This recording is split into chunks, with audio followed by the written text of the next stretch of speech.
Okay, worst case situation, right? You've run out of food and your session's done. You've got everything sorted out, and then you've got a puppy who's never seen this bin bag in this place blowing in this wind before, and she's gone nuts. We've got to have a look at how is our student feeling when they are triggered. And generally speaking, in this context that we're talking about, they're going to be feeling defensive, right? There's a mood. Each dog has a mood very similar to ours, and their reactions are somewhat more reduced and nuanced differently to ours. But let's talk about the defensive mood. What is defense? Defense is a way that I am triggered, I feel yucky, and I need to get out of this particular situation. How can I do that? There's only really 4 specific reactions that our students can be triggered towards. Right? So we have fight, we have flight, we have freeze, and we have appease. Fight and flight both come from the same part of the brain. And it's important for us to understand that, because in the way that we're going to be doing things, because this bulb is already active, we're going to be moving everything towards flight in moderation and trying to overshadow the genetic fight reaction towards flight. That's going to take some work. Freeze and appease come from different areas of the brain, and it's important for us to understand that these are also not really things that we are interested in. I'm going to tell you why now. What is the purpose of fight? The purpose of fight is to ensure that I can make enough space by punching my way out of the corner. I can get some space around me, and that allows me to escape, which is flight. In other situations, flight is simply to be able to run away and escape the trigger. It's important to note both of these, the attention is now away from you and towards the trigger in some way. So fight means I'm going to go through that brick wall, flee means I'm going to go out the door. But both of those scenarios are away from you. Your student is now on an island on their own. Very important to note. Freeze, pretty bad. Basically what's going to happen there is your student is going to lie down, take the beating, hopefully they'll survive, they can heal, and they can live another day. Your student has absolutely no idea how, or no tools to be able to get out of a situation, so they let it heap upon them. Some circles might call this a learned helplessness. Appease is a means of all of your puppies, as soon as you bring them home, as soon as you go visit them in the litter, this is all that they do. That's the only tool that they have available. Talk my way out of the hole that I'm currently in. You're walking your dog down the road, they're reactive, they see a trigger from a distance, might be 1 or 2 dogs, they start fighting and pulling, lunging, barking and snarling. You have an equipment malfunction, or your dog is already off lead, they get towards the trigger, and then all of a sudden, when they're at the trigger, they start saying hello.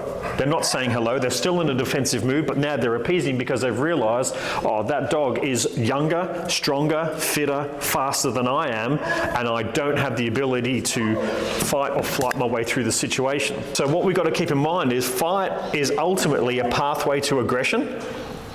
This is bad for us. Appease is a pathway to social, a social mood, which is also called pack drive in other circles. I'm going to show you a video where I use, because I've run out of other reinforcers, I only have myself to offer as a reinforcer. I want to show you a video of Ginny where I'm actively using appease to me, not towards the trigger, and how we managed to get past something. What I had to learn there is how flighty she actually was, and that her flight response, this is not a choice, this is a response, it's a reaction, the same as if someone throws cake at your face, you flinch. It's a response, it's involuntary, it's something that happens. It's triggered by the environment subconsciously. She wants to do this, I have to arrest that, I have to stunt that, I have to put some sort of a meaningful stop to flight, but I can't punish it because it's a useful survival skill. Appease through me to relieve the feeling of defense in the first place. What I want us to understand is in fight, your dog is trying to punch their way out of a corner, and in some situations, we often think that our dog is protecting us. They're not protecting us. I am the brick wall against which they are pushing themselves, and they start punching their way away from that particular trigger so that they can make enough space. And as you're retreating anyway, that space is being created, and we have this catch-22 situation. Your dog is not protecting you, they're punching their way out of a corner. Fight leads to aggression for most situations. For us, not a good thing. Flight, I need to be able to control flight so that the excitement isn't going up the further I get away. If Appease goes the wrong way, social can go to you, but it is actually directed at the trigger. That's the problem. In our aggression cases, the aggression is directed towards the trigger, but it can also be redirected onto you because the trigger is not available. During all of this, all of these 4 responses, they're involuntary, they're subconscious. The same way as you put a plate of donuts on the table, you start salivating. You don't choose to salivate, you find yourself salivating. Fight, flight, freeze, and appease are all directed towards the trigger. And that means attention to you is starting to diminish. And then instead of you guys being a team that mesh well together, you're both on islands on your own. And now the lead becomes negative reinforcement towards disassociation towards you. This is what happens when your puppies are about 4, 5, 6 months of age and they start to pull towards things because you've taught them accidentally, go say hi to every person, every dog, every animal, everything. Everything is your toy, everything is your friend. And then they start to try to appease things because they've always been in this defensive state anyway. Then they start to get older and bolder and they start to get angry. Right, now let's have a look at this video and we'll see where we're at. We must keep in mind that I don't have any reinforcers apart from my relationship with Ginny right now, and that's what I'm going to capitalize on. She is certainly in a flight state. The trolley and the 2 bags of rubbish elicit a flight response from Ginny, and I want to switch that around. I want to reprogram that to be able to get some neutrality. When I am now paying her, I'll mark something and then I'll pay her with some physical affection and some praise, but she's going to be looking at the trigger. This associates the trigger with the benefit of the reinforcer, and we are looking to overshadow the deficit of the trigger with the benefit of the reinforcer. After a quick break, we come back.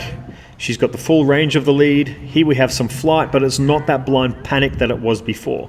She's able to recover. I can redirect her. I can get much closer to the trigger with her, and I'm still using the same framework for the reinforcer. She's looking at it whilst she's up on me. She's using me as a shield. That's fine, but she's now curious about the trigger. This is not what we had before. Previously, she was in a blind panic. Now she's able to navigate her way around the trigger. She's making space. I'm going to start to elicit a flight response. And here we can see that she has the full range available to her. She wants to flight. That's her emotional signal. But intellectually, she's coming back to me for support. And then she realizes maybe I'm supposed to have something to do with that trigger, which is not really what I'm after. I just want her to be more neutral. So again, we revisit. Now we have some hopeful anticipation. So there's some benefit to the trigger. We can click and pay to that, and that gives us some space. On this next one, we're going to do exactly the same thing. I'm going to elicit a flight response. She's going to recover really well, and then she is actually going to redirect onto the ground. She's going to pick something up, and that opens up a play opportunity with the stick in the foreground. She's starting to sit. That's nice. Now she's going to run away. She's going to redirect onto the ground. I can see she wants to play. Awesome. Pick anything up. Doesn't matter what it is, and start playing.